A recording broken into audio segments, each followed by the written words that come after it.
Hello, hi. It's a dull day out here in Toronto. Um, Pretty cloudy and the complete lack of sunshine. Thinking of going out, but looked like it would rain, so I decided that I would end up giving a talk here. All right.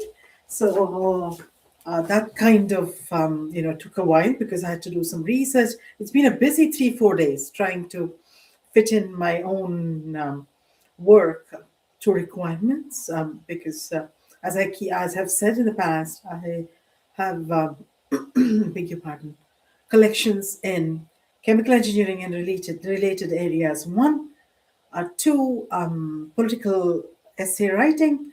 Three, and a few literary essays there. Three, in creative nonfiction and fiction. So busily working away. All right. So Canada Post released a coin with a picture of a beaver on it. All right, the Canadian animal, and beaver works hard. So I'm like the Canadian, yeah, hardworking beaver. So the same. I discussed this book the last time I taped a video. I beg your pardon. My thoughts in psychology 6. So this is, and I had avoided looking at the chapter, A Theory of Assholes, a conversation with Aaron James. So I looked at this. It's a very short chapter. If you bought this book, you should look at it. It discusses assholes and the nasty people kind of a thing. They're not people whom you would. But a person can be great and be an asshole because once it had been said. Oh, is the phone going to leave a message? I thought, but then I get a lot of spam many a time. So the questions are good. According to your theory, what is an asshole is the first question, and it's not that he despises other people, rather, it's that he doesn't think they deserve his attention. The moment you don't understand how extraordinary he is, he decides you're unworthy of his interest. So that's how Aaron James, who is a professor of philosophy at the University of California, Irvine, and author of Assholes, a Theory. So that's how he describes assholes. People who prefer not to stand in line, etc., who are too busy to stand in line. Well, sometimes it could be true, right? You could have a kid, and once in a while, I have no idea. I'm walking by, and I'm looking through lines a few times only. It's not a front and slip. I don't mind standing in lines. Queue and standing in queues because. That's the way life has taught me to be. I always kind of, let the other person, get ahead or something. And I say I like cues and I like cues, so all the CUES, QUEUE, and Q for questions or queens, but then now kings are the favorite, or whatever, or queries, that sort of thing. Q for queries. And so last portion I'll read out. And so he says Rousseau was and was a bad man, was an asshole. So Donald Trump. So before that, I just would like to say my own dear husband years ago, when my son was 5, and he was out of would have the sort of family friends with whom we have grown apart. Their home, because we were my husband and I were going to a wedding banquet, and this gentleman of my friends, Chinese Canadian, he got married to Canadian lady, white Canadian lady, and so he had thrown a banquet, and seated at our table were another couple. Lady was pretty, the man was handsome. The man called my husband a king asshole. So that kind of, so that had avoided me from, so a lot of this description does not describe my husband. My husband, as Mrs. LeBron James, almost described her husband is a badass motherfucker. So there is what I had. That is what I had to say. So LeBron James is a great guy, but not on court. He can be a great guy to the other team on court, to his teammate. But he's a badass motherfucker. So that could be my husband. So there we go. Anyways, so in 2016, you devoted a book to the dangers posed by the election of Donald Trump. Do you consider him a supreme asshole, or is he worse than that? So this man, Aaron James, says Donald Trump is a supreme asshole, an uber asshole, if you like. I mean by that he's an asshole who inspires respect and admiration for his mastery of the art of assholery, despite heavy competition from his peers. Assholes generally have to fight for the title of asshole in chief or baron of assholes, but few can match Trump's prowess at piling assholery upon assholery. Kim Jong Un in North Korea being a notable exception. Those who manage it for a time, like Chris Christie, the former governor of New Jersey, often end up becoming more docile. And so this is what the book says. And I would just like to say, I mean, Donald Trump obviously has a number of admirers because he's been elected twice,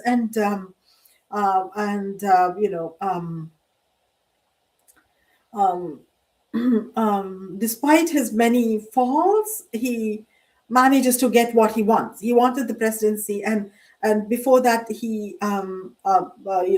before he became a president, he or ran for election. He was a big businessman, and ran his TV show, The Apprentice, and even managed the Miss Universe contest, etc. So he has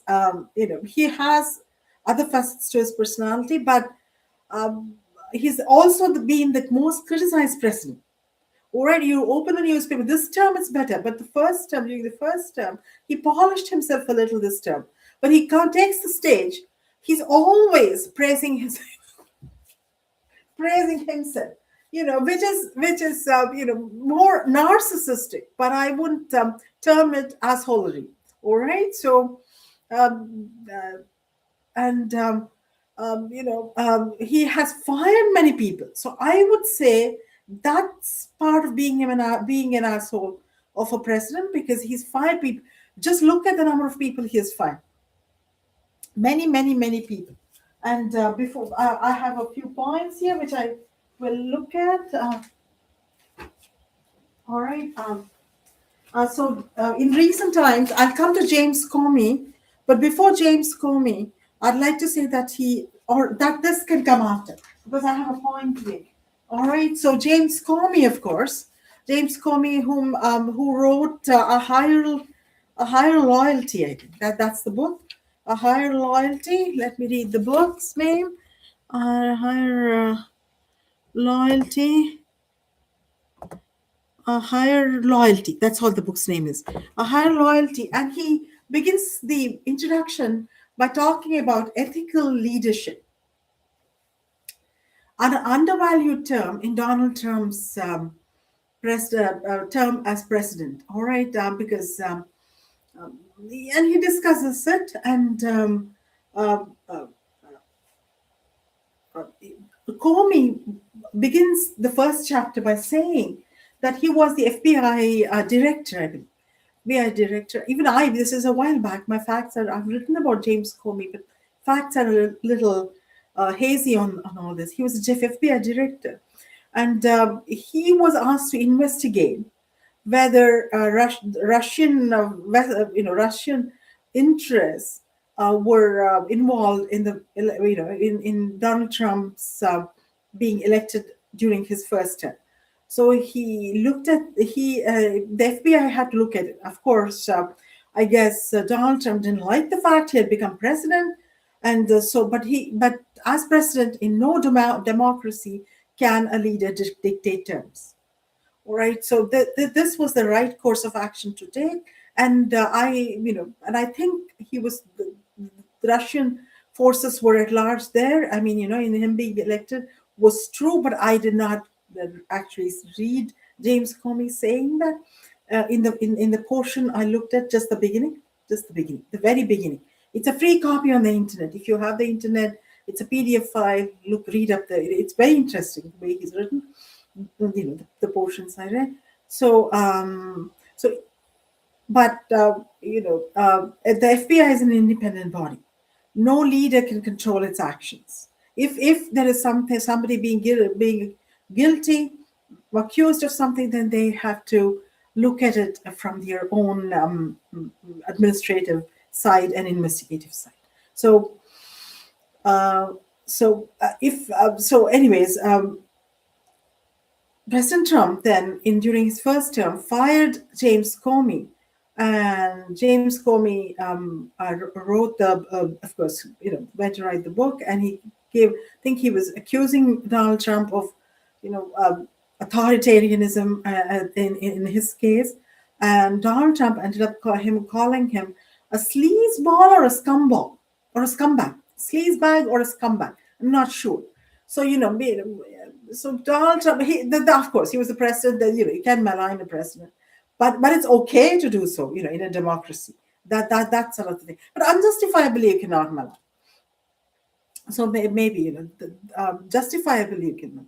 So, anyways, so I think he acted as an asshole as far as James Comey goes. All right, but I have to read the book. I have to give Donald Trump, some actual looking into the matter kind of. Because he's there, you can't just accuse. But it remains true that he's fired a number of people. And if I were Trevor Noah on the Trevor Noah show, or Jimmy Kimmel on the Jimmy Kimmel show, or Jimmy Fallon on the Jimmy Fallon show, I would say, America should say you're fired to President Trump. But that would more in a man's way, you are fired. So that might be right. My voice came on being a little too squeaky at that point in time, I think.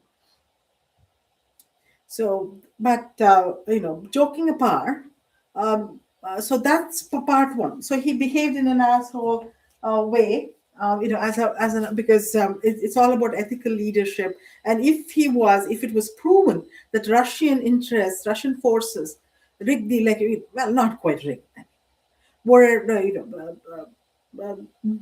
had a hand in the way the election went, then as a victory to Donald Trump in 2016, then it means, or 2015, 2016 was the term, November 2015, then it means that he's an asshole. That's what I wanted to say. He's fired many people, which is not right. And Kristi Noem, the Globe and Mail, I saw Kristi Noem. There the lady is, Kristi Noem. And, she was Donald Trump's former Secretary of Homeland Security to support a strategic advisor in companies' critical mineral exploration. So,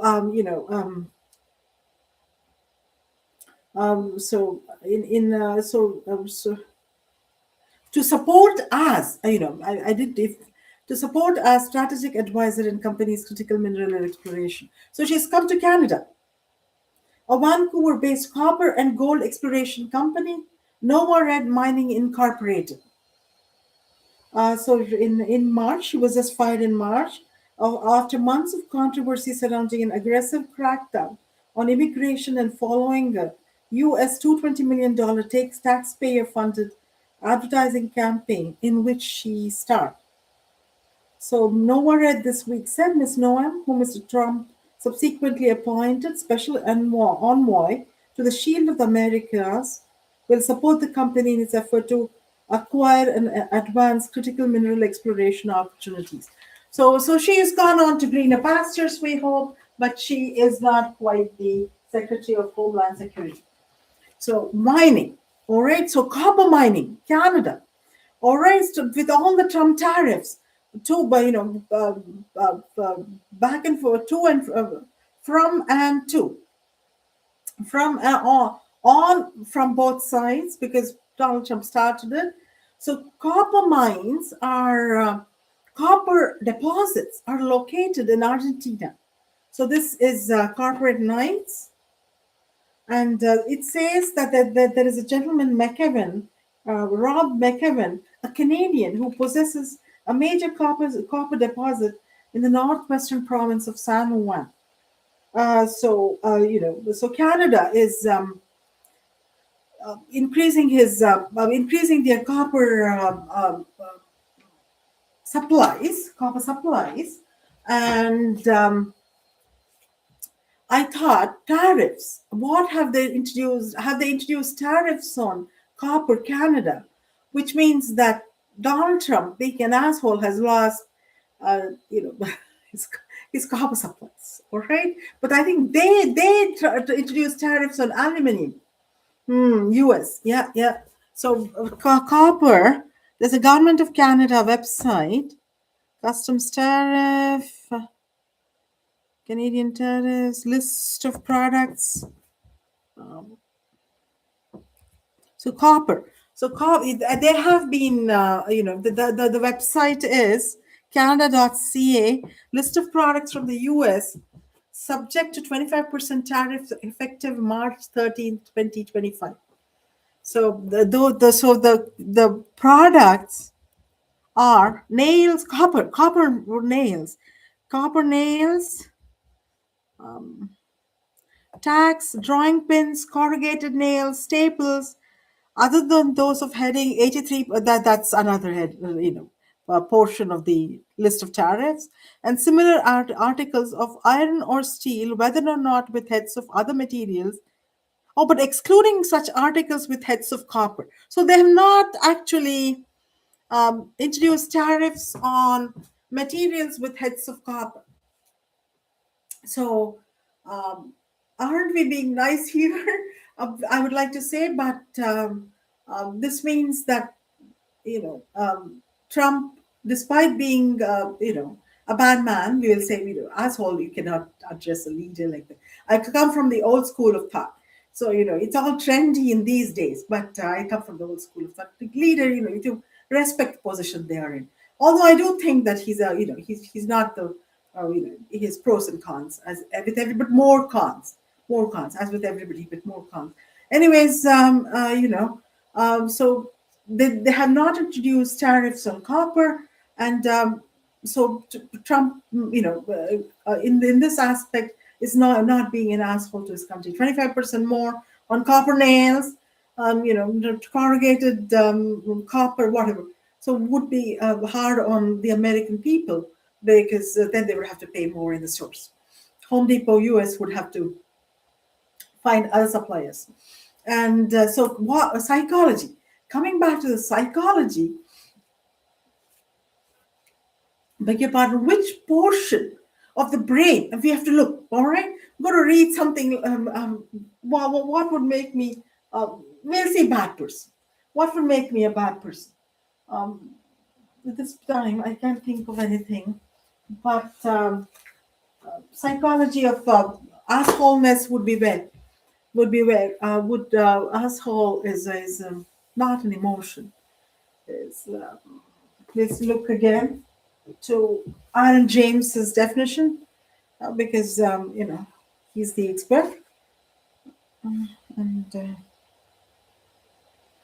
so.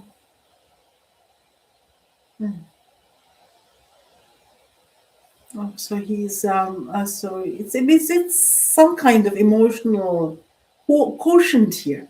So you could say assholery is some kind of emotional quotient, right? EQ. And so how would you look at EQ? Well, that sort of thing should be handled by a psychology expert. As I like to say, I'm not a psychology expert. As I like to say the truth, I'm not a psychology expert. All right. So I think that is what I had to say, and happy enjoying summer enjoyment days ahead. All right. Signing off. Thank you, Gayatri Visitaran.